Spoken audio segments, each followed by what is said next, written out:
Hi viewers, welcome back to Lalitha వంటశాల. ఈరోజు సింపుల్గా చికెన్ ఫ్రై చూపిస్తున్నాను, కానీ దాని టేస్ట్ మాత్రం వేరే లెవెల్లో ఉంటుంది. ఎలా తయారు చేయాలో చూద్దామా. దీని గురించి ఒక పేస్ట్ తయారు చేసుకోవాలి. ముందుగా స్టవ్ మీద ఒక ప్యాన్ పెట్టుకుని అందులో ధనియాలు, జీలకర్ర, కొద్దిగా మెంతులు వేసుకుని వేయించుకోండి.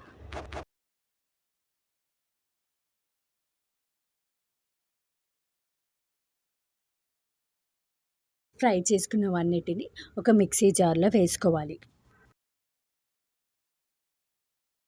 గ్రైండ్ చేసుకునే ముందు దానిలో కారం, ఉప్పు, పసుపు కూడా వేసుకొని ఫైన్గా పౌడర్ చేసుకోండి.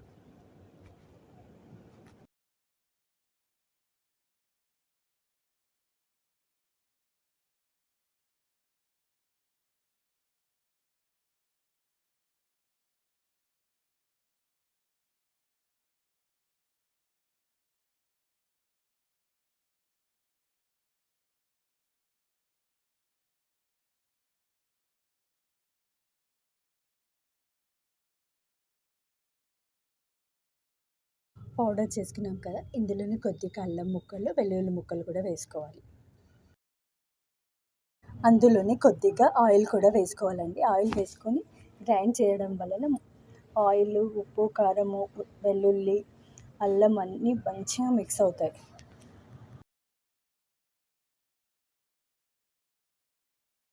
వీటన్నిటిని ఒక పేస్ట్ లాగా తయారు చేసుకోవాలి. ఈ పేస్ట్ని చేప ముక్కలకు పట్టిస్తే చాలా బాగుంటుంది, టేస్ట్ వస్తుంది. ఒక బౌల్ తీసుకొని అందులో శుభ్రంగా కడిగిన చేప ముక్కలు వేసుకొని మనం గ్రైండ్ చేసుకున్న పేస్ట్ ఉంది కదా, అది కూడా వేసుకోండి. అందులోనే కొద్దిగా కొత్తిమీర కూడా వేసుకోండి. మసాలా ముక్కలకు పట్టేటట్లు మంచిగా కలుపుకొని ఒక 10 నిమిషాలు పక్కన పెట్టుకోండి.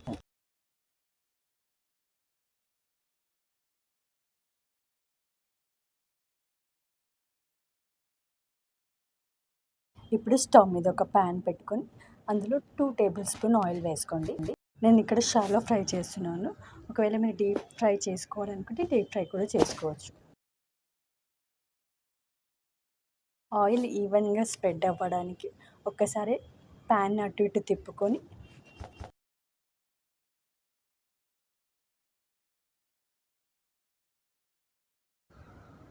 ఒక్కొక్కటిగా చేప ముక్కలన్నీ ప్యాన్లో వేసుకొని లో ఫ్లేమ్లో మాత్రమే ఫ్రై చేసుకోవాలండి.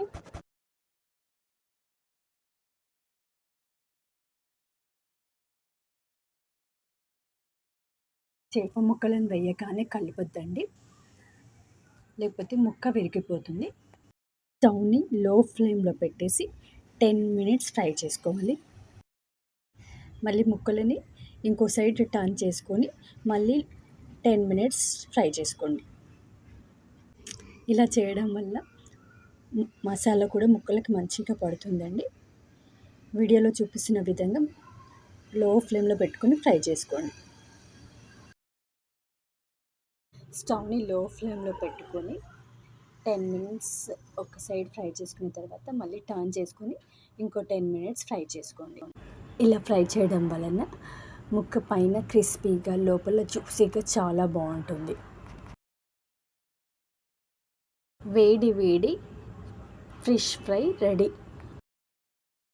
వీడియో నచ్చినట్లయితే please like, share and subscribe చేయండి.